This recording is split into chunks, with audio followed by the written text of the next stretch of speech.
Hi friends, നമുക്കിന്ന് വ്യത്യസ്തമായ രുചിയിലൊരു chicken fry തയ്യാറാക്കിയെടുത്താലോ. അതായത് നമ്മൾ സാധാരണ ചിക്കൻ ഫ്രൈ ഉണ്ടാക്കുമ്പോൾ തയ്യാറാക്കുന്നതിൽ നിന്നും കുറച്ചൊന്ന് വ്യത്യസ്തമായിട്ടാണ് നമ്മൾ ഇതിൻ്റെ മസാല തയ്യാറാക്കിയെടുക്കുന്നത്. അപ്പോൾ നമുക്ക് നേരെ റെസിപ്പിയിലേക്ക് കടക്കാം.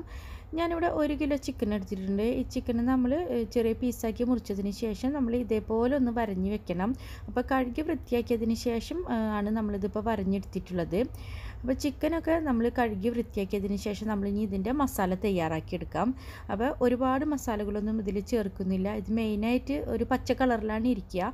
അപ്പോൾ നമുക്ക് എന്തൊക്കെ മസാലകളാണ്, എന്തൊക്കെ ഇൻഗ്രീഡിയൻസ് ആണ് ഇതിൽ ചേർക്കുന്നതെന്ന് നോക്കാം. നമുക്കിതിലേക്ക് വേണ്ടത് 1 പിടി പുതിനയില, അതേപോലെ തന്നെ നമുക്ക് 1 പിടി മല്ലിയില, ഒരു കറിവേപ്പില 2 തണ്ട്. ഇത്രയും ഇൻഗ്രീഡിയൻസ് ആണ് നമുക്കിതിന് പച്ച കളർ കൊടുക്കുന്നത് കേട്ടോ. അപ്പോൾ മല്ലിയില ഇപ്പോൾ ഇവിടെ 1 കിലോനായതുകൊണ്ട് തന്നെ മല്ലിയില 1 പിടി എടുത്തിട്ടുള്ളൂ. അപ്പോൾ നിങ്ങൾ ചിക്കൻ്റെ അളവ് കൂടുന്നതിനനുസരിച്ച് ഇലയുടെ അളവ് കൂട്ടുക. അപ്പോൾ മല്ലിയില 1 പിടിയും പുതിനയില 1 പിടി, അതേപോലെ തന്നെ കറിവേപ്പില 2 തണ്ട്.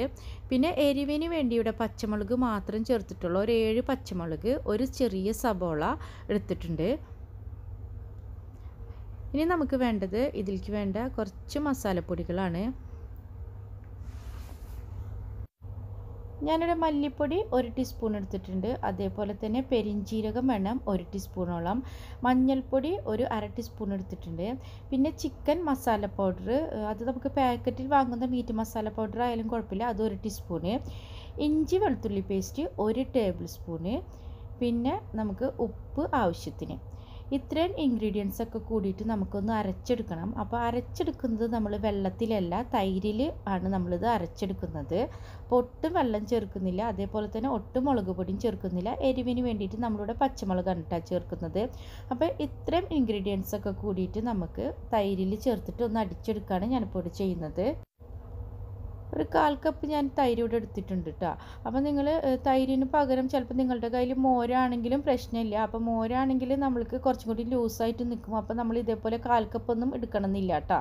അപ്പോൾ മോരാണെങ്കിൽ ഒരു 2 ടേബിൾ സ്പൂണൊക്കെ അളവിലെടുത്താൽ മതി. അപ്പോൾ തൈരായപ്പോൾ നല്ല കട്ടി തൈരായത് കൊണ്ട് തന്നെ ഞാൻ ഒരു 1/4 കപ്പ് എടുത്തിട്ടുണ്ട്. അപ്പോൾ തൈരും ചേർത്തിട്ട് ഇത്രയും ഇൻഗ്രീഡിയൻസ് ഞാൻ അരച്ചെടുത്തതിന് ശേഷം നമ്മളിതിപ്പോൾ ചിക്കനിൽ നല്ല പോലെ ഒന്ന് തേച്ച് പിടിപ്പിക്കുകയാണ്.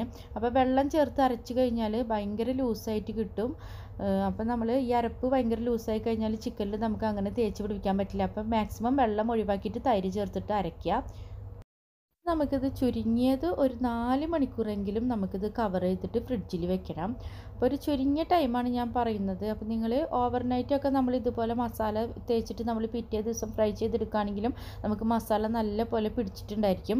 അഥവാ നിങ്ങൾക്ക് പെട്ടെന്ന് തന്നെ പൊരിച്ചെടുക്കണമെന്ന് വെച്ചാൽ നിങ്ങൾ അരമണിക്കൂർ ഫ്രിഡ്ജിൽ വെക്കാണ്ട് പുറത്ത് തന്നെ നമ്മൾ കവർ ചെയ്തിട്ട് വെക്കുക. അരമണിക്കൂറിന് ശേഷം നമുക്ക് പൊരിച്ചെടുക്കാം.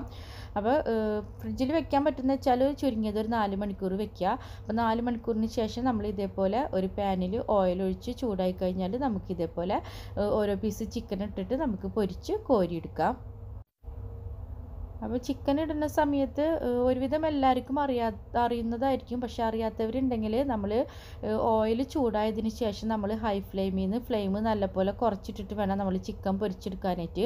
അല്ലെങ്കിൽ പുറം വെന്തിട്ടുണ്ടായിരിക്കും, ഉള്ളിൽ വെന്തിട്ടുണ്ടായിരിക്കില്ല, സോഫ്റ്റായിട്ട് നമുക്ക് കിട്ടില്ല. അപ്പോൾ നമ്മൾ ഓയിൽ ചൂടായതിന് ശേഷം നമ്മൾ ഫ്ലെയിം കുറച്ചിട്ട് മീഡിയം ഫ്ലെയിമിലോ അല്ലെങ്കിൽ ലോ ഫ്ലെയിമിലോ ഇട്ടിട്ട് 2 സൈഡ് മൊരിയുന്ന വരെ നമ്മൾ പൊരിച്ച് കോരിയെടുക്കുകയാണ്.